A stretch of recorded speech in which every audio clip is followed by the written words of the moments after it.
నమస్తే అండి. నేను ఎడిటర్ మోహన్ మాట్లాడుతున్నాను. నాకు బాగా తెలిసిన చిరంజీవి బస్ప్లేట్ అనే వ్యక్తి ప్రారంభించిన టూరింగ్ టాక్స్ మ్యాగజైన్ విడుదలయ్యాయి. ఈరోజు వన్ ఇయర్ ఫినిష్ చేసుకుంటుంది. చాలా అందరి దగ్గర జనాల దగ్గర బాగా వెళ్ళింది. మంచి మ్యాటర్గా అందరికి గుర్తింపులు చేసింది టూరింగ్ టాక్స్ మ్యాగజైన్ని. మనవాడు చిరంజీవి బస్ప్లేట్ చాలా తెలివైన మనిషి, చాలా యూత్ అండ్ బోల్డ్ మనిషి. అన్నీ కరెక్ట్గా చేస్తాడు.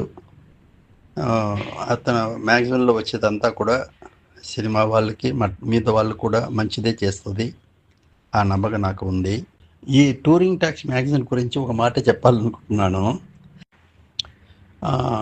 ఒక చాలా ఇంపార్టెంట్ మ్యాటర్ ఏంటంటే, సినిమా ప్రారంభం అయిన రోజుల్లో ఇదే టూరింగ్ టాక్స్లోనే ఈ సినిమాలు రిలీజ్ అయింది. సినిమా ఎప్పుడు తీశారో ఆ కాలంలో, పాతకాలంలో సినిమా తీసి రిలీజ్ చేసింది కూడా టూరింగ్ టాక్సీల్లోనే రిలీజ్ చేశారు. ఆ కాలంలో ఆ గుర్తింపులు వస్తుంది. ఇతను మ్యాగజైన్కి పేరు పెట్టింది చూస్తుంటే. ఇప్పుడు సినిమా ఏమైందంటే, ప్రపంచం మొత్తం మంచి కాంప్లెక్స్లో 5 థియేటర్లు 6 థియేటర్లను పెట్టి చాలా ఆనందంగా చూస్తున్న వాళ్ళు ఆనందం చేసి ఇప్పుడు వరల్డ్ ఫేమస్లో నంబర్ 1 సినిమా అన్నీ అయిపోయింది జనాలకి. అలాగే ఈ టూరింగ్ టాక్సీ కూడా మ్యాగజైన్ కూడా అవ్వాలని నేను దేవుని కోరుకుంటున్నాను.